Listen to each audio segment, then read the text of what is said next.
Hello guys, welcome back and this is a continuation video of diabetic ketoacidosis. र यो भिडियोमा हामी कुरा गर्छौं management of diabetic ketoacidosis. So already हामीले डिस्कस गरिसकेछौं डायबिटिक किटोएसिडोसिसको एभ्रीथिङ। हामी जस्ट म्यानेजमेन्टको कुरा गर्छौं। सो फर्स्ट यसबाट म क्वेशनबाट सुरु गर्छु कि what is the choice of fluid in DKA र अर्को what is the choice of fluid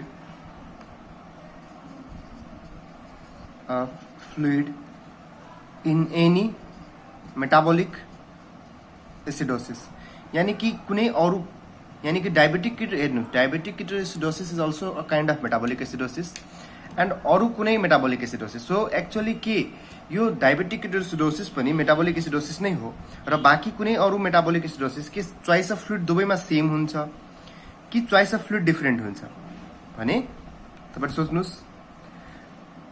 so सोच्नमा time लागिरहेछ भने म भन्न थाल्छु कि choice of fluid is different in both cases. यानी कि in all metabolic acidosis the choice of fluid is Ringer lactate. तो सबै जसो मेटाबोलिक एसिडोसिस में choice of fluid ringer lactate छ except diabetic ketoacidosis. Diabetic ketoacidosis मात्र यस्तो condition छ जहाँ चोइस अफ फ्लुइड रिंगर लैक्टेट नभएर नर्मल सलाइन छ।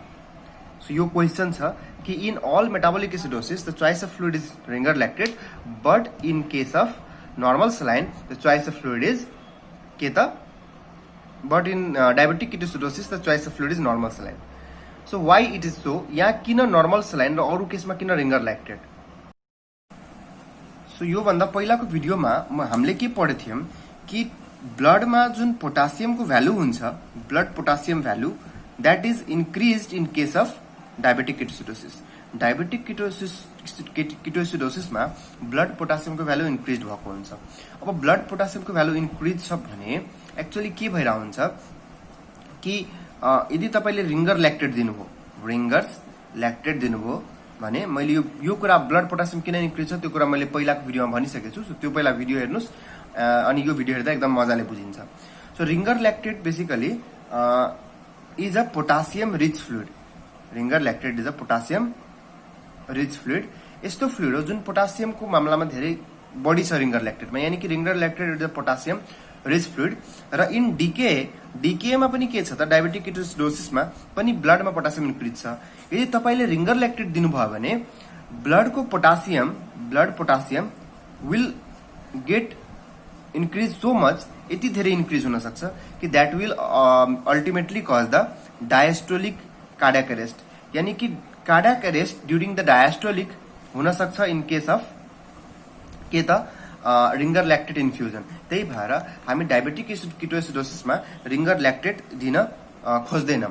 That's why we will give in diabetic acidosis the choice of fluid is normal saline. त्यही भएर हामी के दिन खोज्छौं नर्मल सलाइन, किन नर्मल सलाइनमा पोटासियमको मात्रा कम हुन्छ तर रिंगर लैक्टेटमा पोटासियमको मात्रा धेरै छ र डायबिटिक किटोएसिडोसिसमा पनि पोटासियम ब्लडमा बढेको छ। त्यही कारणवश हामीले रिंगर लैक्टेट दिन खोज्दैनौं। तर अरु कन्डिसनमा अरु मेटाबोलिक एसिडोसिसमा किन choice of fluid ringer lactate छ त? पोटासियमको कारणले त मात्रै नहोला। कारण के छ कि रिंगर लैक्टेटमा जुन बाइकार्बोनेटको अमाउन्ट हुन्छ त्यो एकदम धेरै हाई हुन्छ। That's why the choice of fluid in any metabolic acidosis is Ringer lactate. र बाइकार्बोनेट भनेको त यो एक किसिमको बेस हो, अल्काली हो। सो एसिडोसिसमा बेस दिँदाखेरि राम्रो। दैट्स व्हाई रिंगर लैक्टेटमा बेसको मात्रा बढी छ अरुको भन्दा। That's why we will give the bicarbonate I mean Ringer lactate in any other metabolic acidosis except diabetic ketoacidosis where we will use the normal saline। Now while talking about the management के बुझ्नु पर्यो कि diabetic ketoacidosis is a medical emergency condition. So basically कुनै पनि emergency कन्डिसनमा usually को हुन्छ त medical officer र इन्टर्नहरु। यानी कि usually the medical officer intern और द रेजिडेन्ट्स बेसिकली तिनीहरुले नै डायबिटिक किटोएसिडोसिसलाई म्यानेज गरिरहेको हुन्छ। अनि यसको म्यानेजमेन्ट कस्तो हुन्छ त? यसको म्यानेजमेन्टलाई हामी तीन भागमा बाँडेर हेर्छौं। यानी कि 0 देखि 60 मिनट, यानी पेशेन्ट आएदेखि लिएर 60 मिनटसम्म के गर्ने, त्यसपछि 60 मिनट बितिसकेपछि यानी 1 आवर पछि 12 आवरसम्म के गर्ने र 12 आवरदेखि 24 आवरसम्म के गर्ने। सो ट्रिटमेन्टलाई तीन भागमा बाँडेको हुन्छ म्यानेजमेन्टलाई। 60 मिनटसम्मको एउटा म्यानेजमेन्ट, 1 आवरसम्म त्यसपछि र 12 to 24 आवरसम्मको एकचोटि। अब हेर म्यानेजमेन्टमा बेसिकली तीनटा कुरा गरिन्छ। एउटा त मान्छेलाई डिहाइड्रेट भइसकेको हुन्छ मान्छे due to the osmotic diuresis, due to the nausea and vomiting, that's why will give the fluids. So त्यही भएर आइभी फ्लुइड्स दिन सबभन्दा मेन जरुरी काम हो। So first of all give IV fluids. अर्को कुरा इन्सुलिनको डिक्रिज भएर इन्सुलिनोपेनिया भएर एक्चुअली मान्छेलाई किटोन बडी सिन्थेसिस भएको हुन्छ र सबै कल्प्रिट त एक्चुअली अल्टिमेटली किटोन बडिजकै कारणले भएको हो। त्यही भएर तपाईँले एउटा कुरा अनि हाइपरग्लाइसेमिया हुन्छ, त्यो सबै कुरालाई ट्रिट गर्न एउटा कुरा दिनु पर्यो, that is insulin drip. So म्यानेजमेन्टमा अहिलेसम्म दुईटा कुरा, आइभी फ्लुइड्स दिनुपर्छ, इन्सुलिन ड्रिप दिनुपर्छ। अनि डायबेटिक किटोसिडोसिस हुन त केही न केही प्रिसिपिटेटिङ फ्याक्टर त होला। लेट सपोज इन्फेक्सन छ, लेट सपोज कुनै अन्डरलाइङ डिजिज छ जसले चाहिँ ओर एनी स्ट्रेसफुल कन्डिसन छ, सो एनी प्रिसिपिटेटिङ फ्याक्टर त होला। त तपाईँले त्यो प्रिसिपिटेटिङ फ्याक्टरलाई पनि ठिक पार्नु पर्यो सो द्याट कि त्यो अट्याकको सिभिरिटी कम भइहालोस्। ठिक छ। अब फर्स्ट 60 मिनटमा फर्स्ट 60 मिनटमा के ट्रिटमेन्ट गर्ने? सो पहिला के गर्ने, अब मान्छेको बडी डिहाइड्रेट मान्छे भएको हुन्छ, so you start the IV fluids. So there are basically the normal saline we will use. So 0.9% normal saline use गर्ने हो हामीले। अब 0.9% normal saline यूज गर्ने, तर त्यसलाई कसरी युज गर्ने कि सबभन्दा पहिला पेसेन्ट आयो भने हामी बीपी मेजर गर्ने र बीपी मेजर गरिसकेपछि हामीले यदि हेर्ने कि बीपी को भ्यालु, ब्लड प्रेसरको भ्यालु यदि 90 भन्दा कम छ कि बढी छ। यदि 90 भन्दा बढी यदि ब्लड प्रेसरको भ्यालु छ भने तपाईँ के गर्नुहोस्, 1 लिटर नर्मल सलाइन यानी कि 0.9% वाला दिनुहोस् 60 मिनटमा, यानी कि you should give 1 litre normal saline over 60 minutes. तर यदि blood pressure, systolic blood pressure 90 millimetre of mercury भन्दा कम छ भने तपाईँ के गर्नुहोस्, 500 यानी कि फास्ट चलाउनु पर्यो अब, किनभने ब्लड प्रेसर कम छ। सो 500 ml दिनुहोस् इन ओभर 10 to 15 यानी कि 10 देखि 15 मिनट भित्रमै तपाईँ 500 ml दिइहाल्नुहोस् र यति गरिसकेपछि फेरि बीपी चेक गर्नुहोस्। नर्मल मान्छे युजुअली मान्छेमा के हुन्छ, यति गरिसकेपछि तपाईँको बीपी एटलिस्ट नर्मल आउन थाल्छ, यानी कि 90 भन्दा ग्रेटर त एनी हाउ आउँछ। तर तापनि यदि बीपी 90 भन्दा कम आइरहेछ भने तपाईँले अब मेडिकल अफिसर इन्टर्नले यति कुरा अब म्यानेज गर्न सक्दैन आफैले, त्यति बेला तपाईँले सिनियरलाई कल गर्नुपर्छ। ठिक छ। सो त्यति बेला सिक सिनियर एडभाइस। सो फर्स्ट 60 मिनटमा तपाईँले जुन आइभी फ्लुइड्स दिनुभयो त्यसको 0.9% नर्मल सलाइन, त्यसको कुरा हामीले गऱ्यौँ। सो एक्चुअली दुईटा क्यानुला ओपन गरिन्छ र दुईटा क्यानुला ओपन गरेर एउटा क्यानुलामा चाहिँ Ivy fluids normal saline start गरिहाल्ने, जुन हामीले फर्स्टमै कुरा गऱ्यौँ होइन, जुन कि अब सिस्टोलिक ब्लड प्रेसरको अनुसारले दिइन्छ। अर्कोमा के गरिन्छ कि 50 ml को नर्मल सलाइन दिने र त्यसमा इन्सुलिन पनि एड गर्ने। कति इन्सुलिन एड गर्ने त 50 युनिट्स इन्सुलिन एड गर्ने र यसलाई 0.1 युनिट पर केजी पर आवरको फर्ममा यो गइरहेको हुन्छ। ठिक छ। सो 50 युनिट्स ह्युमन सोलबल इन्सुलिनलाई give in 50 ml of normal saline, यानी कि 50 युनिट ह्युमन इन्सुलिनलाई 50 ml नर्मल सलाइनमा मिक्स गर्ने। अनि त्यसपछि के गर्ने, यसलाई कति रेटमा यहाँ यसलाई बडीमा दिने त 0.1 युनिट पर केजी पर आवर होइन। सो लेट सपोज कोही मान्छे यदि 50 केजी को छ भने कति भयो यसको मतलब 50 केजी छ भने 5 युनिट, यानी कि उसको पर आवर उसलाई 5 युनिट उसमा उसको बडीमा जानु पर्यो, यानी कि पर आवर उसको बडीमा यताबाट 5 युनिट इन्सुलिन जान्छ। अर्को कुरा, सो यो भयो तपाईँले यो इन्सुलिन जुन भयो यसले बेसिकली डायबेटिक किटोसिडोसिसलाई करेक्ट गर्ने हो यो इन्सुलिनले। अब यो नर्मली पनि यो मान्छेलाई अब नर्मली त डायबेटिक किटोसिडोसिसको मान्छे त डायबेटिक टाइप 1 पेसेन्ट हुन्छ, यानी कि टाइप 1 डायबिटिज मेलाइटसको पेसेन्ट हुन्छ। त्यो नर्मली पनि त त्यसले खाने बेला और एनी टाइममा उसले नर्मली इन्सुलिन लिन्थ्यो नै। सो उसको आफ्नो बेजल इन्सुलिन पनि त छ। सो त्यो बेजल इन्सुलिनलाई जुन उसले नर्मली लिन्थ्यो त्यसलाई कन्टिन्यू राख्ने, यानी कि कन्टिन्यू बेजल सबक्युटेनियस इन्सुलिन, त्यसलाई त्यो जति लिन्थ्यो उसको बडी वेट अनुसार त्यसलाई चाहिँ कन्टिन्यू राख्ने सबक्युटेनियस इन्जेक्सन नै। तर यो लोडिङ डोजको टाइपमा तपाईँले इन्सुलिन यो 50 युनिट्स दिन सक्नुहुन्छ र यो रेटमा चाहिँ दिने। So these are the treatment. तीनटा कुरा पोइन्ट भयो। सबभन्दा पहिला आइभी फ्लुइड्स दिने, इन्सुलिन दिने अनि कन्टिन्यू बेजल जुन लिन्छ त्यसले त्यो चाहिँ कन्टिन्यू राख्ने। सो यति कुरा गरिन्छ फर्स्ट 60 मिनट्समा। र सँगसँगै के गरिन्छ, अल द इन्भेस्टिगेसन जुन हामीले पहिला योभन्दा पहिलाको भिडियोहरूमा कुरा गरेछौँ, जति पनि इन्भेस्टिगेसन छ जस्तो प्लाज्मा हाइड्रोक्सी ब्युटारेटको कन्सन्ट्रेसन हेर्ने होइन, किटोन बडिजहरूको कन्सन्ट्रेसन हेर्ने, ग्लुकोजको भ्यालु हेर्ने, त्यसपछि बाइकार्बोनेटहरूको भ्यालु हेर्ने। सो जति पनि इन्भेस्टिगेसन छ जस्तो पिएच हेर्ने, ब्लडको बाइकार्बोनेटको लेभल हेर्ने होइन, त्यसपछि तपाईँले अब किटोन बडिजको प्रेजेन्स छ कि छैन हेर्ने, अनि त्यसपछि युरिनरी आउटपुटहरू चेक गर्ने कि युरिनहरूमा कि गडबड छ कि हैन। सो युरिन आउटपुटहरू हामीले हेर्ने हैन। सो जति पनि इन्भेस्टिगेसन छ सबै इन्भेस्टिगेसनहरू हेर्ने, जस्तो फेरि ब्लड प्रेसरहरू मोनिटर गरिराख्ने हैन, यो सबै गर्ने। र चौथो पोइन्ट के हुन्छ कि जे अन्डरलाइङ कज छ, सो मैले भने नि प्रिसिपिटेटिङ फ्याक्टरलाई ठिक गर्ने। So treat the precipitating factor. Let suppose कि कोही मान्छेलाई अब निमोनिया भएर यो सबै भएको छ भने त्यसको निमोनियाको लागि तपाईँ एन्टिबायोटिक्स पनि स्टार्ट गर्न सक्नुहुन्छ हैन। सो प्रिसिपिटेटिङ फ्याक्टरलाई तपाईँ ठिक पार्नुपर्छ, अनि यो ट्रिटमेन्ट सँगसँगै यति ट्रिटमेन्ट त चल्छ नि। सो अब 60 मिनटदेखि अब 60 मिनट फर्स्ट 60 मिनटको ट्रिटमेन्ट त हामीले हेऱ्यौँ। अब 60 मिनट पछि 12 आवर्ससम्म के ट्रिटमेन्ट गर्ने। सो एउटा कुरा के बुझ्नुपर्छ कि यस्तो मानिन्छ, यस्तो एस्टिमेट गरेको हुन्छ कि एउटा नर्मल पर्सनमा मोडरेट टु सिभियर डायबेटिक किटोएसिडोसिसमा लस अफ फ्लुइड जुन हुन्छ त्यो अलमोस्ट 6 लिटर जति हुन्छ। सो जति कति फ्लुइड लस हुन्छ, अलमोस्ट 6 लिटर, यानि कि 6 लिटरको फ्लुइड लस हुन्छ एउटा नर्मल एउटा मोडरेट टु सिभियर डायबेटिक किटोएसिडोसिसमा। सो हामीले 6 लिटर फ्लुइडलाई रिप्लेसमेन्ट गर्नुपर्छ। अब 1 लिटर जति फ्लुइड त हामीले फर्स्ट आवरमै रिप्लेस गरिसक्यौँ। सो 5 लिटर अझै रिप्लेस गर्नु छ। सो 5 लिटर फ्लुइड कसरी रिप्लेस गर्ने त? सो आइभी इन्फ्युजन अगेन त्यही कन्टिन्यू राख्ने। त्यो कसरी रिप्लेस गर्ने कि अबको चाहिँ 1 लिटर जुन यानि कि 1 लिटर त दियो नै, जुन यो सेकेन्ड लिटर छ त्यो कसरी दिने त? त्यो दिने 2 आवरमा। So second litre over 2 hours. त्यसपछि 1 लिटर अझै दिने इन 2 आवर्स।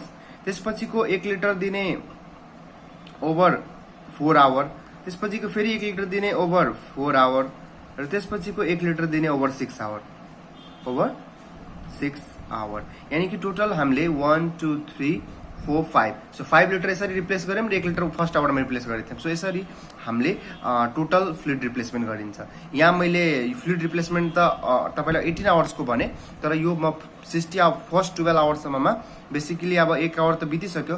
सो 3 2 5 4 9 र यता 3 12, यानी कि जे होस् यसरी तपाईँले फ्लुइड रिप्लेसमेन्ट गर्नुपर्छ यो प्याटर्नमा कि फर्स्ट आवरमा तपाईँले त्यो 1 लिटर जति रिप्लेस गर्नुभयो। त्यसपछिको 1 लिटरलाई तपाईँ 2 आवरमा रिप्लेस गर्नुहोस्। त्यसपछिको यहाँ रिप्लेस गर्नु भनेको दिने हैन। त्यसपछिको 1 लिटरलाई फेरि 2 आवरमा दिने। त्यसपछिको 1 लिटरलाई तपाईँ 4 आवरमा दिने। त्यसरी दिइराख्ने हैन। अनि सँगसँगै यति बेला के बुझ्नुपर्छ कि हामीले जहिले पनि के बुझ्नुपर्छ, हामी त इन्सुलिन पनि चलाइराखेछौँ। अब इन्सुलिन युजुअली लिन्छ भने मान्छेले के हुन्छ, इन्सुलिनले के प्लसलाई ब्लडमा भएको के प्लसलाई सेलभित्र हालिदिन्छ। त्यही भएर ब्लडमा के प्लसको कमी हुन थाल्छ। ब्लडमा के प्लसको यानी कि पोटासियमको ब्लडमा कमी हुन्छ हैन। सो त्यो कारणले गर्दा कि हाइपोक्यालेमिया हुन सक्छ। That's why we will also give the KCl infusion. त्यही भएर हामीले केसिएल इन्फ्युजन पनि दिन्छौँ, अनि पोटासियम क्लोराइडको इन्फ्युजन पनि दिन्छौँ। अब पोटासियम क्लोराइडको इन्फ्युजन कति दिने त? अब पोटासियम क्लोराइडको इन्फ्युजन कति दिने त्यो डिपेन्ड गर्छ प्लाज्मामा कति पोटासियम छ। सो हामीले हेर्छौँ कि प्लाज्मामा हाइपोक्यालेमिया कति भइरहेछ हैन। सो त्यो कुरा पहिले विचार्नुपर्छ। सो लेट सपोज कि प्लाज्मामा पोटासियमको भ्यालु यदि ग्रेटर देन 5.5 मिलिमोल पर लिटर छ भने हामीले यति बेला केही पनि गर्नु पर्दैन। हामीले चाहिँ अब केसिएल रिप्लेसमेन्ट नगर्ने यति बेला, किनभने यो भनेको नर्मल जतिकै भ्यालु हो। इट मिन्स कि उसले चाहिँ नर्मल सेलाइन अरू कतै अरू मेडिएटेड जे होस् उसको बडीमा खासै पोटासियमको लस भएन। अर्को कुरा, यदि 3.5 to 5.5 छ भने इट मिन्स कि यति बेला हामीले केसिएल इन्फ्युजन दिनु पर्यो। त कति दिनु पर्यो? 50 मिलिमोल पर लिटर, यानी कि 3.5 to 5.5 यदि प्लाज्मा पोटासियमको भ्यालु छ इट मिन्स कम छ। सो कम भएको बेला हामीले कति दिनु पर्यो त? 40 मिलिमोल पर लिटर दिनु पर्यो। र यदि 3.5 मिलिमोल लिटर भन्दा पनि कम छ भने यो भनेको अझै हामीले पोटासियम एड गर्नुपर्छ, यानी कि 40 भन्दा अझै ग्रेटर एड गर्नुपर्छ। तर एक्ज्याक्ट एमाउन्ट एउटा सिनियर कन्सल्टेन्टले भन्न सक्छ। त त्यति बेला तपाईँ के गर्ने? सिक सिनियर एडभाइस। ठिक छ। सो यसरी हामीले केसिएल इन्फ्युजन पनि गर्छौँ सो द्याट कि इन्सुलिनले गर्दाखेरि जुन हाइपोक्यालेमिया हुन्छ त्यसलाई हामीले रिभर्स ब्याक गर्न सकोस्। सो 60 मिनट टु 12 आवरमा हामीले के हेऱ्यौँ कि 5 लिटर अफ नर्मल सेलाइन जति रिप्लेस गर्छौँ हामी, प्लस केसिएल इन्फ्युजन गर्छौँ कन्डिसन हेरेर। र अर्को कुरा, यदि ब्लड ग्लुकोजको लेभल हामीले इन्सुलिन दिइरहेछौँ भने कहिलेकाहीँ के हुन्छ, ब्लड ग्लुकोजको लेभल कम हुनसक्छ। यदि ब्लड ग्लुकोजको लेभल अलमोस्ट मानौँ न 14 मिलिमोल पर लिटर भन्दा कम भइरहेछ, और यसलाई यसरी बुझ्दा भन्दा राम्रो तपाईँ के बुझ्नुहोस्, यदि ब्लड ग्लुकोजको भ्यालु 250 mg पर डेसिलिटर भन्दा कम भइरहेछ भने हामीले त्यति बेला ग्लुकोज एड गर्नुपर्छ। एउटा कुरा के याद राख्नुहोस् कि नर्मली त 250 mg पनि लाई हामी बडी नै ग्लुकोज कन्सिडर गर्छ। तर डायबेटिक किटोएसिडोसिसको पेसेन्टमा र in case of the hyperglycemic hyperosmolar coma त्यो केसहरूमा के हुन्छ कि तपाईले 250 mg पर DL लाई हामी यसलाई नै हामी के गरे एउटा रिफरेन्स मानेर हुन्छौँ। योभन्दा कम एक्चुअली ग्लुकोज गयो भने बडीमा उसको ग्लुकोजको सेट पोइन्ट अलिक बिग्रिसकेको हुन्छ। त्यही भएर उसले 250 mg पर DL भन्दा कम ग्लुकोज गइरहेछ भने त्यसले हाइपोग्लाइसेमिक एट्याक ल्याउन सक्छ। त्यही भएर हामीले चाहन्छौँ कि 250 mg सम्म रहोस्, त्यो भन्दा चाहिँ कम नहोस्। तर त्यो भन्दा कम इन्सुलिनले गरिरहेछ भने त्यति बेला हामीले के गर्नु पर्यो, 125 ml ग्लुकोज पर आवर दिन सुरु गर्नु पर्यो। यानी कि 10% ग्लुकोज 125 ml पर आवर दिन सुरु गर्नु पर्यो यदि 250 mg पर DL भन्दा कम भइरहेछ भने। तर कम भइरहेको छैन भने हामीले दिनु परेन। अर्को कुरा, हामीले त नर्मल सलाइन दिइरहेको छौँ। अब नर्मल सलाइन दिने बेला के हुन सक्छ कि बेसिकली 155 मिलिमोल भन्दा कहिलेकाहीँ बढी भइदिन सक्छ, किनभने नर्मल सलाइनमा सोडियमको मात्रा धेरै हुन्छ। द्याट्स वाइ यदि सोडियम धेरै भइरहेछ भने हामीले के गर्न सक्छौँ कि 0.9% NS सोडियम नर्मल सलाइन दिइरहेको थियौँ भने हामीले यसलाई स्विच गरेर हामी 0.45% नर्मल सलाइन हामीले दिन सक्छौँ। सो हामीले फ्लुइड चेन्ज गर्ने र त्यो 0.9% लाई 0.45% नर्मल सलाइनमा कन्भर्ट गरिदिने। So this things can be done in the 60 minute, यानी कि 1 आवरदेखि लिएर 2 आवरसम्म। अब 12 to 24 आवरसम्ममा के गर्न सकिन्छ? सो बेसिकली के हुन्छ कि 12 to 24 आवरसम्मको टाइममा हामीले त 12 आवरसम्म ट्रिटमेन्ट गरिसक्यौँ। सो यो टाइमसम्म अलमोस्ट त किटोनको लेभल जुन ब्लडमा हाई छ, किटोनेमिया छ, एसिडोसिस यो सबै रिजल्भ भइसक्नु पर्ने। यानी कि किटोनको भ्यालु 0.3 मिलिमोल पर लिटर भन्दा कम भइसक्नु पर्ने र बाइकार्बोनेटको भ्यालु 18 मिलिमोल पर लिटर भन्दा बढी भइहाल्नु पर्ने। तर यदि यति ट्रिटमेन्ट गरेर 12 आवरको ट्रिटमेन्ट गरेर पनि इम्प्रुभ भएन भने हामीले त्यो बुझ्नुपर्छ कि हामीसँग हुँदैन, यो अब हामीले सिनियरलाई हामीले रिफर गर्नुपर्छ। त्यति बेला हामीले सिनियर डिभाइसमा जाने। अब मानौ कि लेट्स सपोज कि किटोएसिडोसिसहरू सबै रिजल्भ भए हैन। सो लेट्स सपोज कि पेसेन्ट इम्प्रुभ भयो र एबल टु इट, यानी कि ऊ अब खान पनि सकिरहेछ आफैले भने त्यति बेला के गर्ने? अब आफैले खान सकिरहेछ हैन, त्यति बेला तपाईले रिइनिसिएट सबक्युटेनियस इन्सुलिन विथ एडभाइस। अब उसलाई सबक्युटेनियस इन्सुलिन कति दिने, किनभने अब चाहिँ हामीले आइभी फ्लुइड्सहरू हटाउँछौँ। किनभने अब ऊ आफैले खाना पिउन थालिसक्यो भने त अब उसलाई आइभीबाट दिन के जरुरी छ? उसलाई त मुखबाटै दिँदै हुन्छ नि त। सो त्यसलाई अब त्यसपछि खाना मुखबाटै सबै ओरल स्विच गर्ने सबै कुरा हैन, आइभी सबै कुरा हटाइदिने। बरु इन्सुलिन दिनु छ भने सबक्युटेनियस इन्सुलिन दिने र त्यति बेला सबक्युटेनियस इन्सुलिन कति दिने त्यो फेरि अब डायबेटिक टिमसँग एडभाइस लिएर कति डोज दिने त्यो कुरा चाहिँ अब कन्फर्म गर्नुपर्छ हैन। अनि अर्को कुरा चाहिँ अब तपाईलाई आइभी ट्रिटमेन्टहरू स्विच गर्ने, प्राय ओरलमा जाने हैन। तर इन्सुलिनको केस, अब इन्सुलिन कति फ्लुइड्सहरूमा चाहिँ ओरलमा गइदियो सबै कुरा। अब इन्सुलिनको केसमा चाहिँ तपाईले डायबेटिक टिमसँग कन्सल्ट गरेर तपाईँ त्यसलाई के गर्नुहुन्छ त्यो सोच्नुपर्छ। अब 12 आवरको ट्रिटमेन्ट पछि यदि पेसेन्ट मानौ कि इम्प्रुभ भएन र पेसेन्टले स्टिल खाना पिउन पनि सकिरहेको छैन, इम्प्रुभ पनि भएन कन्डिसनहरू, खाना पिउन पनि सकिरहेको छैन र मानौ कि सिनियर एडभाइस लिनमा अलिक टाइम लागिरहेछ भने तपाईँ त्यति बेलासम्म के गर्नुहुन्छ? त्यति बेलासम्म हामी के गर्न सक्छौँ? हामी कन्टिन्यू आइभी फ्लुइड्स, यानी कि आइभी फ्लुइड्स पनि कन्टिन्यू राख्ने र अर्को कुरा आइभी इन्सुलिन पनि कन्टिन्यू राख्ने, दुवै कुरा कन्टिन्यू राख्ने तर रेट स्लो गर्ने। अब तपाईँ के गर्न सक्नुहुन्छ कि आइभी फ्लुइड्स छ, अब आइभी फ्लुइड्समा त जुन मैले अघि भनेको थिएँ 18 आवरसम्मको त्यही रेटमा राख्ने। इन्सुलिनमा के गर्न सकिन्छ? बेसिकली तपाईँ लोवर रेटमा इन्सुलिन दिने। कसरी लोवर रेटमा? यानी कि 2 to 3 युनिट्स इन्सुलिन दिने पर आवर। यो रेटमा तपाईँ ट्रिटमेन्ट गरिराख्ने। आइभी फ्लुइड्स चाहिँ जुन मैले सिकाएको थिएँ नि 1 लिटर ओभर के भन्छ 2 आवर, 1 लिटर ओभर 2 आवर, त्यसपछिको 1 लिटर ओभर 4 आवर, त्यसपछिको 1 लिटर ओभर 4 आवर, त्यसपछिको 1 लिटर ओभर 6 आवर। सो यसै गरी इन्सुलिनको आइभी फ्लुइड्सको त यही प्याटर्नमा चलाउने। इन्सुलिनको चाहिँ त्यसपछि तपाईँले यो लोवर रेटमा दिन सक्नुहुन्छ जबसम्म सिनियर आउँदैन र त्यसले केही अर्को ट्रिटमेन्ट भन्दैन। अब केही एडिसनल प्रोसिजर छ जुन हामी गर्न सक्छौँ। यदि 3 आवरसम्म पनि मानौ कि फ्लुइड्स दिएको 3 आवरसम्म पनि युरिनहरू पास भएन भने हामी क्याथेटराइजेसन गर्न सक्छौँ। सिभियर केसेसहरूमा हामीले कार्डियोभास्कुलर सिस्टम कम्प्रोमाइज हुन सक्छ, त्यही भएर हामीले इसिजी मोनिटरिङ गर्नुपर्छ।